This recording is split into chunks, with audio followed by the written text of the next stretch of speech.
आदाब, नमस्कार। मैं वसीम अख्तर और आप देख रहे हैं द लीडर हिंदी। यूपी के ज़िला बरेली में ईद मिलाद-उन-नबी से पहले बड़ा फैसला हुआ है। जुलूस मोहम्मदी रात में नहीं, अब दिन में निकाला जाएगा। इसके लिए अंजुमन खुद्दाम रसूल, अंजुमन इत्तेहादुल मुस्लिमीन की मीटिंग हुई थी। इस मीटिंग में तय हुआ है कि दोनों जुलूस दोपहर 1 बजे शुरू कर दिए जाएंगे और मगरिब से पहले तक इन दोनों जुलूसों को मुकम्मल कर लिया जाएगा।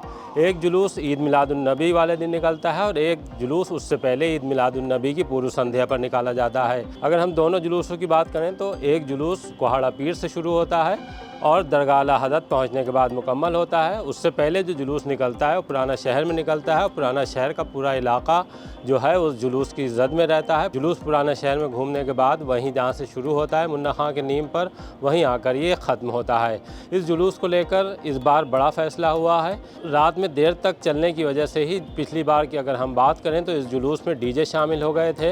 वो डीजे अचानक गलियों से निकाल कर सड़कों पर लाए गए, उन्हें बजाया गया था। इसे लेकर अच्छा खासा हंगामा मचा था। पुलिस ने रोकने का प्रयास किया था, लेकिन बाद में इन डीजे वाली अंजुमनों को रोका नहीं जा सका था। इसको लेकर काफ़ी लंबी बहस चली और उसके बाद तय ये हुआ है कि डीजे पर रोक तो पहले से ही थी, लेकिन इसका पूरी तरह से पालन सुनिश्चित करने के लिए ये प्लानिंग बनी है कि जुलूस रात की बजाय दिन में ही पूरे कर लिए जाएं। अंजुमन खुद्दाम रसूल के सचिव शान रदा और अंजुमन इत्तेहादुल मुस्लिमीन के सचिव अंजुम शमीम से हमारी बात हुई है। दोनों ने ही इस बात के लिए कहा है हम दोनों ही जुलूस शाम को अंधेरा होने से पहले ही मुकम्मल कर लेंगे। रात में ये जुलूस किसी तरह से आगे नहीं बढ़ेंगे। पिछले सालों की बात करें तो जुलूस शाम में शुरू होते थे, मगरिब हो जाया करती थी या फिर असर के बाद शुरू होते थे।